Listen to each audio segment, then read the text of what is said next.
हो साथी तुम्ही सहारे, कोई न अपना सिवा तुम्हारे।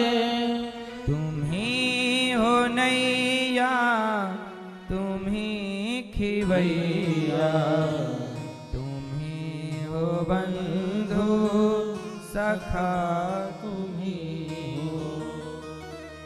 तुम्ही हो माता पिता तुम्ही हो, तुम्ही हो बंधु सखा तुम्ही हो।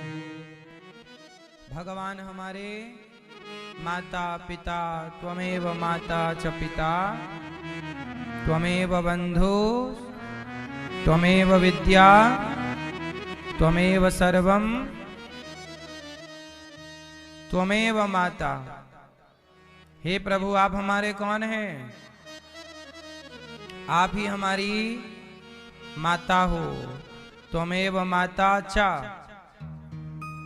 आप ही हमारी माता हैं और आप ही हमारे त्वमेव बंधु, आप ही हमारा परिवार है, बंधु बांधव। तुम ही हमारे सखा मित्र हो, आप ही हमारा धन हो। हमारा धन क्या है? आपके पास भक्ति है, प्रेम है भगवान के प्रति, अच्छे काम हैं जीवन में, तो आप धनवान हो। धनवान किसे कहते हैं? जिसके पास, सुदामा जी धनवान थे, अमीर थे कि गरीब थे? क्या थे? क्या थे सुदामा? सुदामा जी को दुनिया तो कहती है कि गरीब हैं, पर जरा आप ही बताओ, जिन सुदामा के पांव जगत के पालनहार धोए हैं, जिन सुदामा को जगत के पालनहार अपनी सिंहासन पर बिठाए हैं, वो किस दृष्टि से गरीब हो सकते हैं? सामान्य दृष्टि से तो वो गरीब हैं, ये सब व्यवहार में बोला जाता है, पर जरा सोचिए कि जिन परमात्मा की झलक पाने बड़े बड़े साधु संत जंगलों में तपस्या कर रहे हैं, जिन भगवान के लिए साधु संत पागल रहते हैं, वो कृष्ण पागल हो गए सुदामा के लिए। मित्र आया है, सुदामा सुदामा। बताइए, व्यवहार की दृष्टि में जो गरीब है, आध्यात्म की दृष्टि में वही अमीर है। इसलिए हम ये डिसाइड नहीं कर सकते कि कौन गरीब है और कौन। जिसके पास पैसा है, सोना है, चांदी है, आप उसे अमीर समझते हैं, पर अध्यात्म कहता है, भक्ति की दृष्टि कहती है कि जिसके पास सोना चांदी है वो बहुत गरीब है। जिसके पास भगवान के नाम का, प्रेम का धन है, पायो जी मैंने राम रतन धन पाया, वही सबसे अमीर है। हम लोग अमीरी गरीबी का आकलन सोना चांदी रुपया पैसे से करते हैं। हमारा चश्मा ही खराब है, दृष्टिकोण ही खराब है। अमीरी क्या है? सुदामा जी सबसे अमीर हैं, जिनके लिए सारी दुनिया रोती है भगवान के लिए। हे भगवान, कब दर्शन दोगे, कब झलक दिखाओगे, कब कृपा। आपके सपने में भगवान आ जाएं तो आप खुशी से नाचते हो, आज तो सपने में प्रभु का दर्शन हुआ। सारी दुनिया जिनके लिए रोती है वो सुदामा के लिए रो रहे हैं। जिन कृष्ण के लिए दुनिया रोती है वो कृष्ण किसके लिए रोए? जितना राधा रानी रोई भगवान कृष्ण के लिए, राधा रो रही हैं कृष्ण के लिए, और कृष्ण रो रहे हैं सुदामा के लिए। अब आप ही बताओ अमीर कौन है?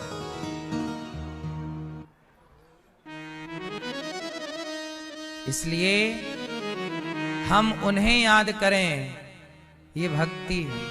वो हमें याद करें, ये भक्ति की पराकाष्ठा है। परिपक्वता है। इसलिए आप भगवान को तब तक याद कीजिए जब तक वो आपको याद ना करने लग जाए। शबरी माता, शबरी ने राम को इतना याद किया, इतना याद किया कि राम को शबरी की याद आ गई। कहाँ गए भैया, शबरी कहाँ रहती है? पूछते पूछते राम जी किसके द्वार चले गए? शबरी के घर। शबरी के घर पहुंचे, शबरी तो पहचान भी नहीं रही, आप कौन हैं? माता मैं राम हूं। अच्छा मेरे राम आ गए, गिर पड़ी। शबरी तो भूल गई राम को, पहचान भी नहीं पाई। लेकिन याद रखिएगा, जब हम जीवन भर उन्हें पुकारते हैं और आखिरी में हम उन्हें भूल भी जाएं तो वो हमें याद कर लेते हैं। आप भूल जाइए, जरूरत नहीं है कि आप आखिरी टाइम उन्हें याद करिए। अंते नारायण स्मृति लिखा तो है भागवत जी में। जीवन का परम लाभ क्या है? अंत में नारायण की स्मृति हो। लेकिन हमारे आचार्य श्री स्वामी श्री रामानुजाचार्य स्वामी कहते हैं कि जरूरत नहीं है कि हम अंत में उनको याद करें। हम जीवन भर भगवान को याद करेंगे तो भगवान स्वयं हमें याद कर लेंगे। हम आखिरी में याद नहीं करेंगे भगवान को। हम आखिरी में क्यों याद करें? हमने सारी जिंदगी प्रभु आपको याद किया है, अब आखिरी में आप हमें याद करो। हम क्यों आपको याद करें? हमें याद करते रहेंगे।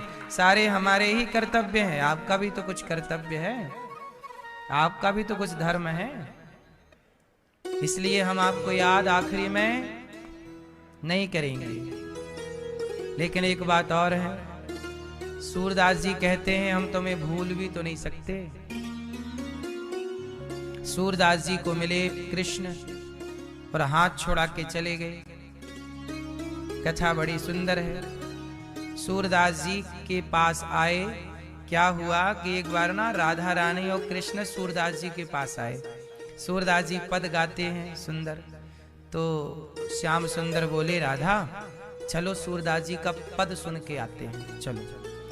तो सूरदास जी की गोदी में आके राधा जी बैठ गई, एक तरफ राधा जी एक तरफ कृष्ण।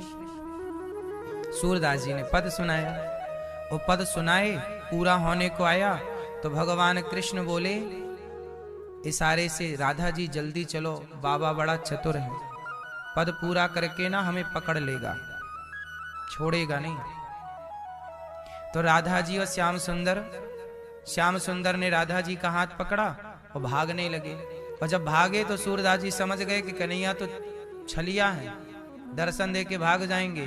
तो तुरंत सूरदास जी ने पांव पकड़ लिए राधा जी के, और पांव पकड़े तो पांव तो पकड़ में नहीं आया, पायल पकड़ में आ गई। और राधा जी की पायल टूट के और सूरदास जी के हाथ में आ गई। जब सूरदास जी के हाथ में पायल आई तो कन्हैया दूर खड़े होके बोले बाबा पायल दे दो। सूरदास जी बोले देखो किसकी पायल है? बोले हमारी प्रियतमा राधा जी की है। सूरदास जी बोले कि एक काम करो, पहले राधा जी को यहां लाओ, एक पायल है, हम देख लें कि ऐसी ही उनके पांव में दूसरी है कि नहीं। ऐसा तो नहीं कि हम किसी की पायल हो किसी को चली जाए। आपकी गिर गई है तो ऐसी ही दूसरी दिखाओ, पहले दूसरी दिखाओ, हमें लगेगा कि ये वही है, उन्हीं की है तो हम दे देंगे। राधा जी ने अपना एक पांव आगे किया, सूरदास जी ने पांव पकड़ा और राधा जी के पांव पकड़े तो पायल वही। सूरदास जी ने अपने हाथ से पायल पकड़ाई और जब पायल पहना रहे थे तो बगल में कन्हैया खड़े, तो पायल तो पहना दी, कन्हैया का हाथ पकड़ लिया सूरदास जी ने। अच्छा सूरदास जी अंधे हैं, देखते हैं नहीं, सूरदास जी का हाथ पकड़ लिया, भगवान कृष्ण का हाथ पकड़ लिया सूरदास जी। पर भगवान कृष्ण तो सबसे बलवान है। भगवान कृष्ण ने हाथ छुड़ा लिया और छुड़ा के भाग गए। और जब भागे तो सूरदास जी ने एक दोहा गाया। सूरदास जी ने कहा हाथ छुड़ाए जात हो